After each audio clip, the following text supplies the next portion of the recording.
Doctor साहब नमस्कार। साथियों, हम एक ऐसे डॉक्टर के पास बैठे हैं जो पॉलिटिक्स की दुनिया में इनकी जो पहचान बीते दिनों से आ रही है और राजनीतिक जगत में एक सीमांचल का एक पहचान बन चुके हैं। अगर हम ये कह दें सन ऑफ सीमांचल, क्या डॉक्टर साहब कहीं ज़्यादा तो नहीं हो गया मेरे तरफ से? नहीं, सीमांचल के लिए हम लगातार काम कर रहे हैं और सीमांचल हमारा नारा है कि बढ़ेगा सीमांचल, बदलेगा सीमांचल। यही हमारा नारा को लेकर के आज लगातार हम आवाज़ उठा रहे हैं सीमांचल वासियों के लिए। और जो भी यहाँ का मुद्दा है, चाहे वो स्वास्थ्य का मुद्दा हो, चाहे वो रोज़गार का मुद्दा हो, चाहे पलायन का मुद्दा हो, चाहे शिक्षा का मुद्दा हो, इसके लिए लगातार हम काम कर रहे हैं और लगातार काम करते रहेंगे। नहीं, ये तो अच्छी बात है, लेकिन डॉक्टर साहब आज हम आपके पास बैठे हुए हैं और हमारी नज़र जो है आपका शायद ये रेस्ट रूम है क्या? ये जी। तो यहाँ जो आप स्पेशल जो है कुछ किताबें रखी हुई है जिसमें स्वामी विवेकानंद प्रेरक विचार लिखा हुआ है। उसके बाद थोड़ा सा हम चाहेंगे आप थोड़ा हाथ बढ़ा करके, साथियों देख सकते हैं, महाशक्ति भारत ये किताब है। आज हम डॉक्टर साहब को खंगालेंगे आखिर जो है इनके अंदर में क्या क्या चल रहा है। उसके बाद डॉक्टर साहब के पास ये किताब है मेरा जीवन। उसके बाद दावेदार, अरे वाह, ये तो पहली बार हमने सुना दावेदार कोई बुक है। कौन होगा भारत का भावी नेता, वाह ज़बरदस्त। मेरा संघर्ष, एडोल्फ हिटलर। तो ये सब किताबें हैं डॉक्टर साहब, और अभी तक पढ़ाई कर रहे हैं आप? नहीं, इंसान को बचपन से लेकर के ताउम्र तक पढ़ने की कोई उम्र नहीं होती है और लगातार पढ़ना चाहिए और लगातार लोगों को सीखते रहना चाहिए। और ख़ास करके हम जो है महापुरुष की जो जीवनी कथा है जो उसको हम पढ़ते हैं। और ख़ास करके हम जो दो व्यक्ति जिससे जो हम सबसे ज़्यादा प्रभावित हैं, एक है हमारे स्वामी विवेकानंद जी और दूसरा है डॉक्टर APJ कलाम। इनको मैं गहराई से पढ़ता हूँ, इनकी जीवनी को, और इनके द्वारा बताए गए मार्ग पर डॉक्टर APJ अब्दुल कलाम और स्वामी विवेकानंद जी के द्वारा बताए गए मार्ग पर हम चलने की कोशिश करते हैं। तो सबसे पहले हम अपना परिचय दे दें आपको। मैं हूँ जितेंद्र कुमार और मास्क लगा करके हूँ, इसलिए कि थोड़ा सा लगा कि नहीं मास्क पहन लेना चाहिए। तो चूँकि डॉक्टर के पास जा रहे हैं तो डॉक्टर सब तो जानते ही हैं हमसे, हम क्या सवाल करेंगे, हम सही कई सवाल कर देंगे। तो डॉक्टर साहब मास्क पहनना तो अच्छी बात है ना? हाँ, मास्क पहनना चाहिए। कहा जाता है कि prevention is better than cure. तो कोरोना के लिए प्रिवेंशन में मास्क पहने और बचाव अच्छी चीज़ है और बचाव हमें करना चाहिए। और साथ साथ इसके लिए आप मास्क के साथ, अगर कोरोना से बचना है तो मास्क के साथ साथ अपना इम्यून सिस्टम को मजबूत रखिए। अगर इम्यून सिस्टम आपका मजबूत रहता है तो कोरोना आपका कुछ बिगाड़ नहीं पाएगा। देखते हैं डॉक्टर साहब किस तरह से समझाने का प्रयास करते हैं। तो चलिए हम सवालों की तरफ चलते हैं। डॉक्टर साहब, सबसे पहला सवाल है कि जिस समय कोरोना काल का समय बीत रहा था, जिस समय लोग घरों में बंद थे, उस समय आप कहाँ थे? जब कोरोना काल चल रहा था और पिछले बार जब लॉकडाउन लगा था, उस टाइम तमाम खासकर हमारे देश की जनता और हमारे सीमांचल की जनता त्राहिमाम मचा हुआ था। और बहुत सारे हमारे मज़दूर भाई जो दिल्ली, मुंबई, पंजाब, गोवा, पुणे में फंसे हुए थे, और चूँकि उस टाइम ट्रेन बंद हो चुकी थी, लोगों का रोज़गार बंद हो चुका था, जो दिहाड़ी मज़दूर था उनके पास जो है खाने के तक का सामान नहीं था। समस्याएं तो थी बिल्कुल, लेकिन आपने उनके लिए क्या कर पाए? जहाँ तक हुआ हम अपने निजी स्तर से लगभग खास करके हम अपना कदवा प्रखंड, परानपुर प्रखंड और आजमनगर प्रखंड, बारसू अनुमंडल का जो भी क्षेत्र है, इस क्षेत्र में लगभग हम 10,000 विधवाओं को और गरीब को हमने राशन पहुंचाने का काम किया अपने स्तर से। हमने उस टाइम मेडिकल कैंप भी इस टाइम हमने अपने स्तर से लगाया और लोगों को जहां तक हुआ दवाई पहुंचाने का भी लोगों को काम किया। जहां तक हमको अपने स्तर से हुआ हमने लोगों को मदद पहुंचाया। अगला सवाल आता है डॉक्टर साहब, आप उस समय चर्चा में ज़्यादा आ गए जिस समय की कदवा में जो बाढ़ आती है जिसके कारण कटाव आती है, आप जेल भी गए थे, ये जानकारी हम लोगों को मिल रही है। हम लोग मीडिया कर्मी कई मीडिया कर्मी से हम लोग बातचीत भी करते हैं कि ये डॉक्टर एम.आर. हक है और कटाव जो होती है उनके लिए जो आंदोलन इन्होंने शुरू किया अपने साथियों के साथ, डंडे भी खाए, और उस समय जो डीएम थी वो आप लोगों के साथ कैसा व्यवहार किया, क्या हुआ था, थोड़ा सा संक्षेप में जानेंगे। आप जेल भी गए थे उस समय, क्या? जी बिल्कुल बिल्कुल। तो गरीबों के लिए जेल में गए, जिसका घर महानंदा कटाव में बह रहा है। बिल्कुल, मैं समझता हूँ कि लोगों को अपना घर से पहले दूसरे अपना दुख से पहले, अपना सुख से पहले लोगों को देखना चाहिए कि वो कौन सा लोग दुख में है। तो हम हमेशा लोगों का दुख दर्द के लिए काम करते हैं। और हम जो है ये आंदोलन जो हमारा था, एक हमारा डिमांड था कि भीख नहीं निदान चाहिए, बाढ़ का अस्थायी समाधान चाहिए। इसको लेकर के हमने विस्थापित और नदी कटाव और बाढ़ का अस्थायी समाधान को लेकर के हमने आंदोलन किया था। और लगभग लाखों लोग हमारे साथ थे, हमारे साथी लोग जो भी थे। लेकिन एक विडम्बना कहिए कि बहुत ज़बरदस्त, एक बार नहीं, लगभग हमने 3 से 4 बार आंदोलन। जो प्रोटेस्ट आपने उठाया, क्या जो उस समय का जो राजनीतिक दौर था, आप षड्यंत्र के शिकार हुए थे? बिल्कुल षड्यंत्र के शिकार हुए थे। जो उस टाइम जो डीएम तत्कालीन जो डीएम थे मिथिलेश मिश्रा जी, उन्होंने हम लोगों के साथ जो है हम लोगों से वादा किया था कि जो भी आपका डिमांड है वो फुलफिल होगा और नदी कटाव के लिए जो एक समाधान हो चाहिए, अस्पर का निर्माण होना है। वो हर जगह जो कदवा प्रखंड का जितना भी आप देख रहे हैं, जहाँ जहाँ नदी कटाव हो रहा है वहाँ पर अस्पर निर्माण के लिए एक तरह से हम लोगों की साथ सहमति हो गई थी कि जहाँ भी नदी कटाव हो रहा है कदवा प्रखंड का अंतर्गत, प्राणपुर में प्रखंड अंतर्गत, आजमगढ़ प्रखंड अंतर्गत, यानी कि सारे कटिहार जिले में जहां भी हो रहा है वहां पर अस्पर का निर्माण किया जाएगा और भूमिहीन और विस्थापित परिवार को जमीन दिलाया जाएगा। इस पर काम भी शुरू हो चुका था, आवेदन भी ले लिया गया था। लेकिन फिर उनका जो है यहाँ से तबादला हो गया, फिर नए जिलाधिकारी आए और उस टाइम जो है हम लोगों के साथ एक तरह का षड्यंत्र हो गया और हमारी मांग को अनसुना कर दिया गया और हम लोगों के ऊपर जो है लाठीचार्ज किया गया। हम लोग जेल भी गए, लेकिन हमारा जो जेल जाने से हमारा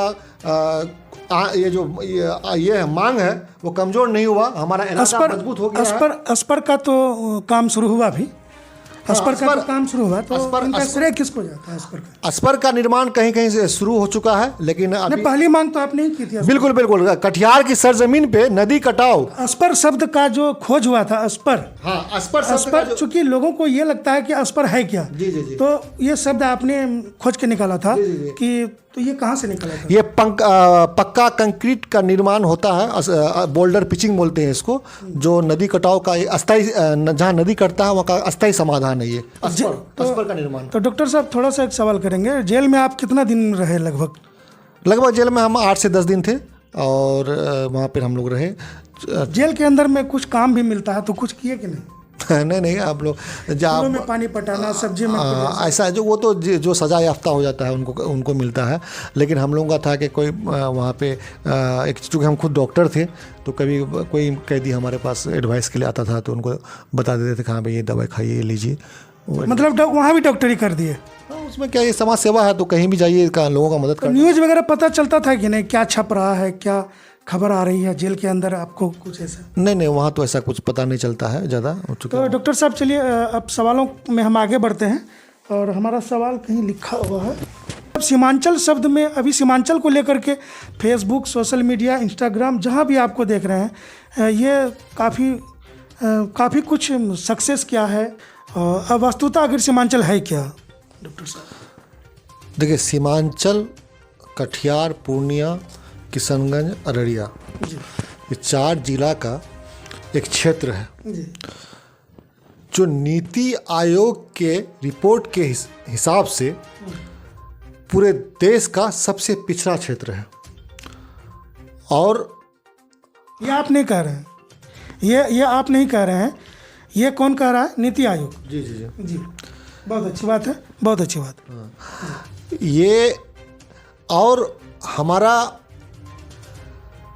हमने एक नारा दिया है, बढ़ेगा सीमांचल, बदलेगा सीमांचल।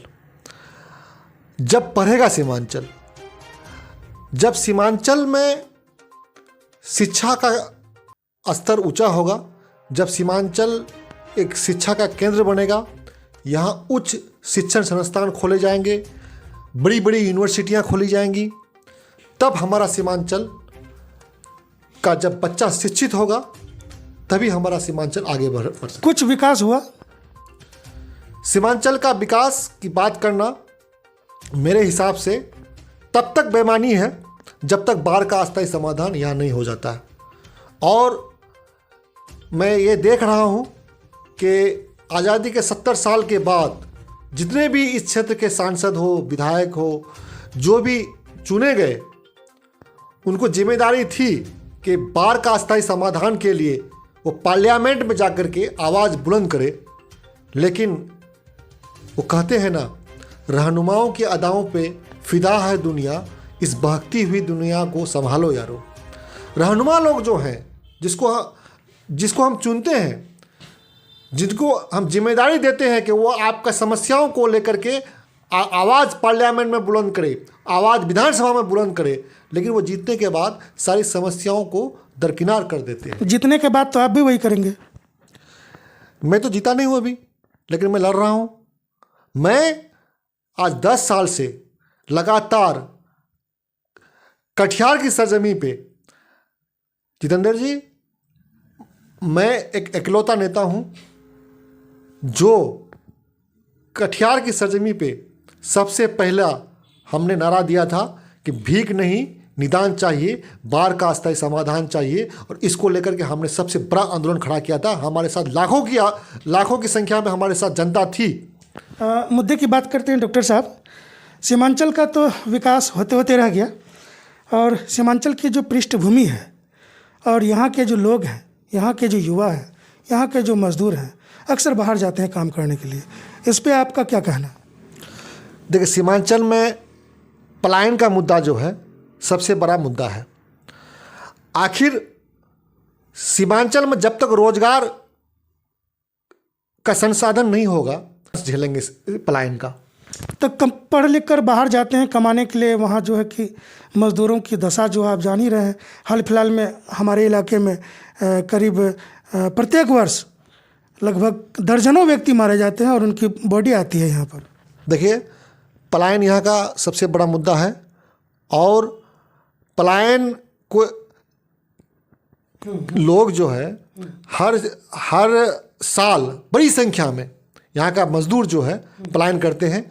और आप हर 6 महीना पे आपको खबर मिलती है कि किसी ना किसी जो है किसी का भाई, किसी का बहन, किसी की माँ, अक्सर जो हमारे समाज में किसी का पिता जो है कि जो उनका पुत्र है, जो उनका देखभाल करने वाला है, वो मारा गया और वो रो रहे हैं घर में। बिल्कुल बिल्कुल। अभी आप पिछले वर्ष देखिए कि हिमाचल प्रदेश में हमारे कथुआ प्रखंड का जो है 7 से 8 प्रवासी मजदूर जो है, वो उनका जो है बस जो है खाई में गिर जाने के कारण जो है उनकी मृत्यु हो गई थी। वो सारे के मजदूर थे। और बम्बई में हो और चाहे पंजाब में हो, चाहे अदर कहीं भी कोई भी राज्य हो, उत्तर प्रदेश हो, हरियाणा हो, तो ये यहाँ भी तो कई मजदूर अक्सर आया जाया करते हैं जिनकी मौत हो जाती है। बिल्कुल बिल्कुल। अभी तो पलायन का आखिर असली जिम्मेदार कौन है? देखिए, पलायन का असली जिम्मेदार तो सरकार है। आप हमारा सीमांचल में जूट की खेती सबसे अधिक होती है, सीमांचल में मखाना की खेती सबसे अधिक होती है, सीमांचल में धान की खेती होती है, गेहूं की खेती होती है, सरसों की खेती होती है। लेकिन यहाँ पर जूट आधारित, मखाना आधारित, धान आधारित किसी भी तरह का कोई उद्योग नहीं है, कोई कारखाना नहीं है। सब कुछ है, लेकिन पूंजी नहीं है यहाँ के व्यक्तियों को। और अगर पूंजी बाहर से खट कमा के लाते भी हैं तो जान जाने का जोखिम होता है, और बाढ़ के कारण जो वो सारे के सारे दह जाते हैं, जिस कारण से सीमांचल फिर से गरीब हो जाते हैं। बिल्कुल बिल्कुल सही बात है, आपने सही कहा कि बाढ़ का अस्थायी समाधान किए बगैर सीमांचल का विकास नहीं हो सकता है। बाढ़ अगर नहीं आए तो हमारा इलाका खुशहाल होगा। यहाँ पर जो भी फसल यहाँ पे लोग जो है मखाना उगाते हैं, धान लेकिन डॉक्टर साहब बाढ़ तो आएगी। बाढ़ आएगी, लेकिन बाढ़ आएगी, अगर बाढ़ का अस्थायी समाधान हो जाता है तो बाढ़ क्यों आता है?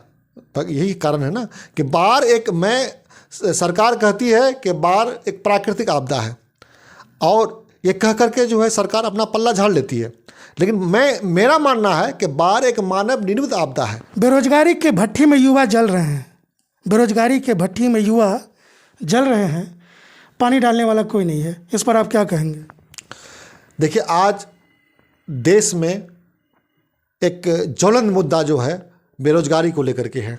सरकार जो है हर साल जो है 2 करोड़ रोजगार देने का घोषणा किया था, लेकिन आज देखिए कि हर साल जो है लाखों युवा जो है बेरोजगार हो जा रहा है।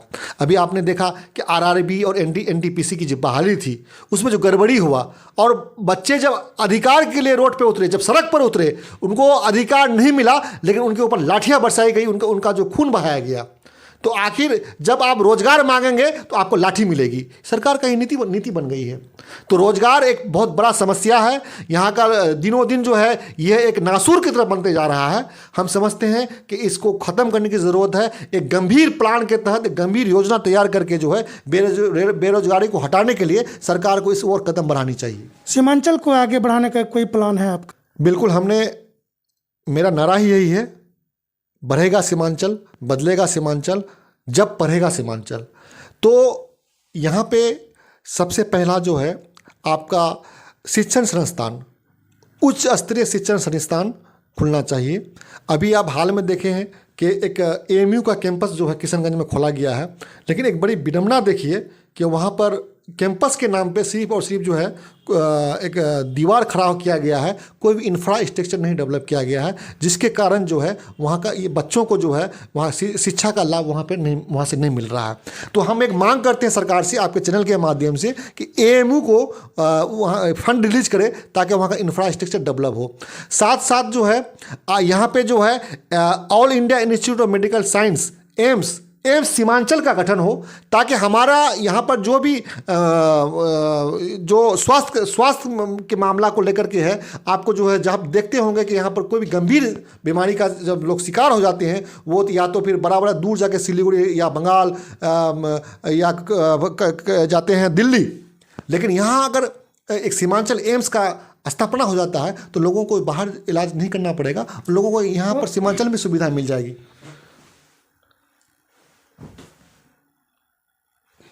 हम उम्मीद करते हैं कि सीमांचल क्या है और सीमांचल को बारीकी से समझने की हमारी ज़रूरत है, और हम और आप सीमांचल को समझें।